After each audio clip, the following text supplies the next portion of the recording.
King Leopold II of Belgium was a 19th and 20th century figure whose rule left deep traces in the history of Belgium and the Congo.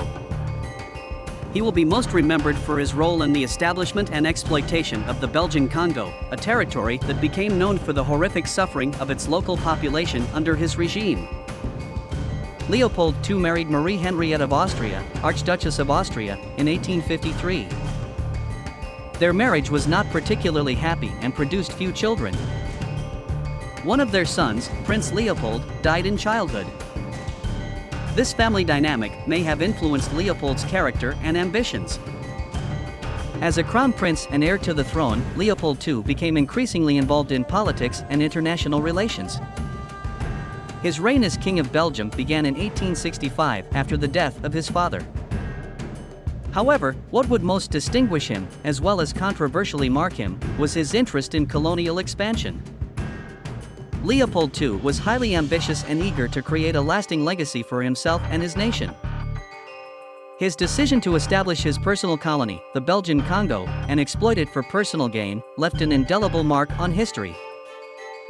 His early life, with all its influences and experiences, shaped his reign and the key decisions he made over the years. The early life of King Leopold II of Belgium provides an intriguing insight into the formation of the personality and ambitions of the man who would later become a central figure in the history of Belgium and the Congo.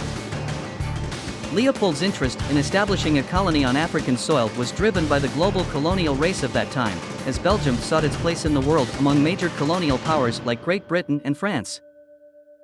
He succeeded in creating the International Congo Association at the Berlin Conference of 1884 to 1885, where European powers divided African territories among themselves. The establishment of the Belgian Congo, a territory 76 times larger than Belgium itself, marked a turning point in his rule. Leopold seized the territory as his personal possession and governed it as a private colony, entirely outside the control of the Belgian government. Under his regime, the Congo became a place of brutal exploitation and abuse of human rights. Leopold II had the ambition to create a personal colonial empire to expand his power and wealth. Belgium had limited colonial presence, which provided King Leopold II with the opportunity to fulfill his colonial dreams. King Leopold II used cunning and propaganda to garner support for his project. He portrayed himself as a humanitarian seeking to civilize and uplift the savage territories of Africa.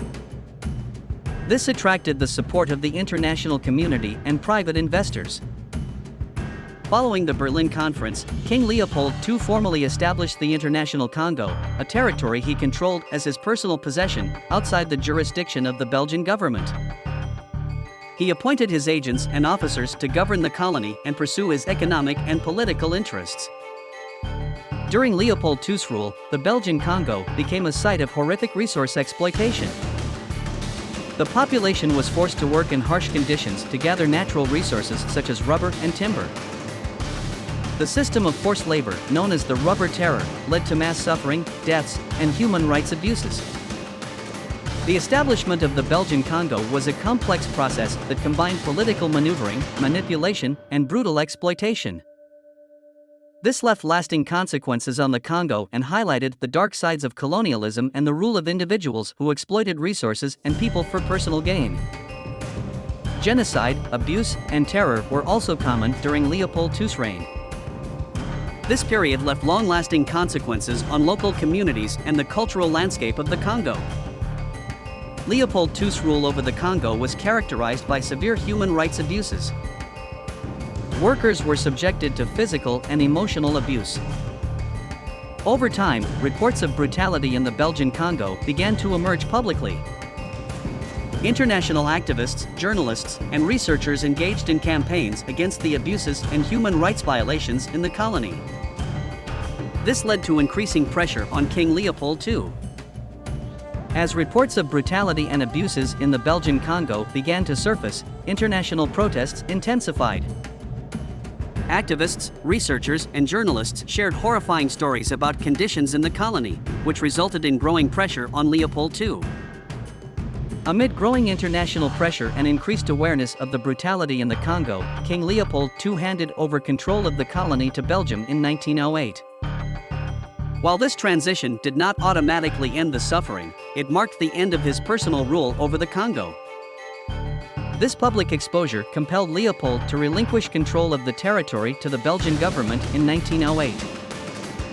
The consequences of the Belgian Congo, a period of brutal colonial rule under King Leopold II, had a deep and enduring impact on the Congo and its population.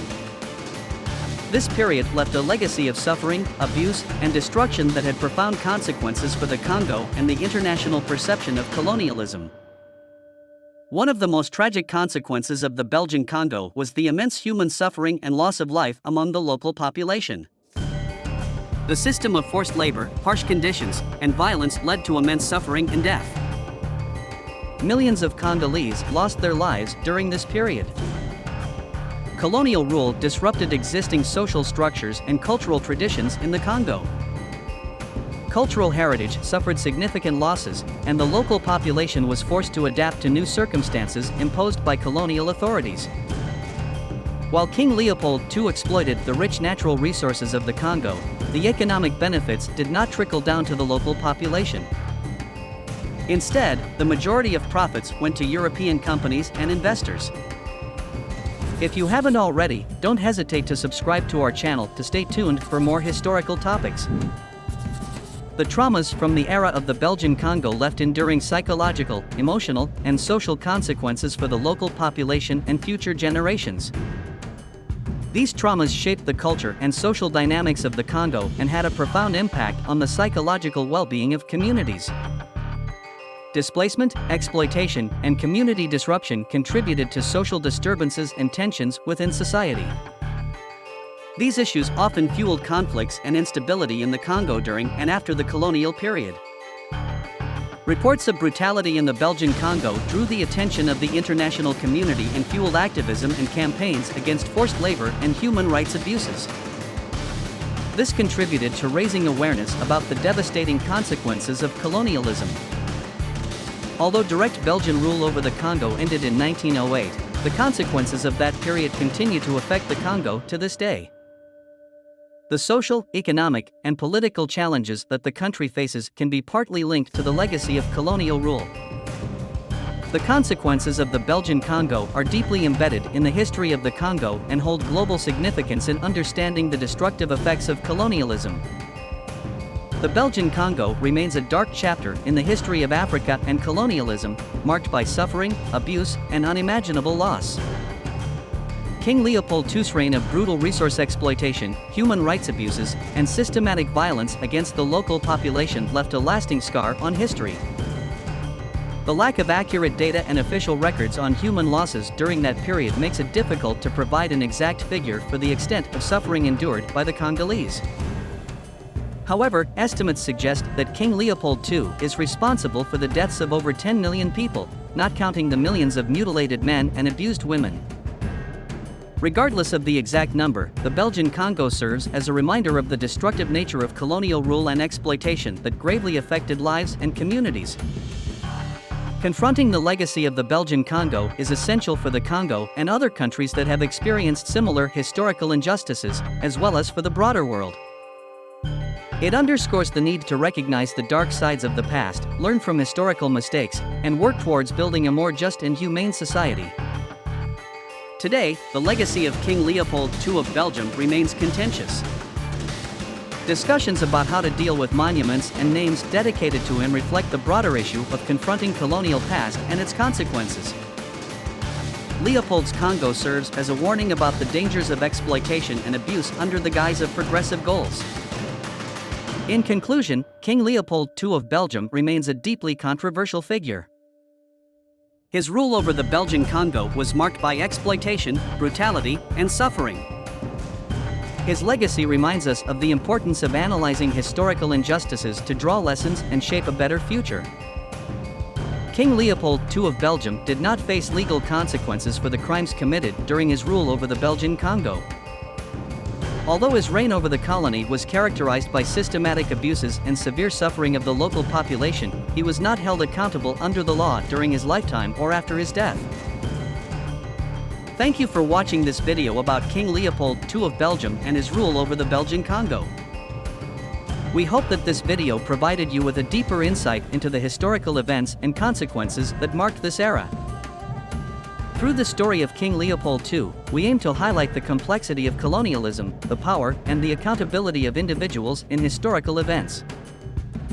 The Belgian Congo remains a reminder of the dark aspects of the past and the necessity to confront the consequences of colonialism.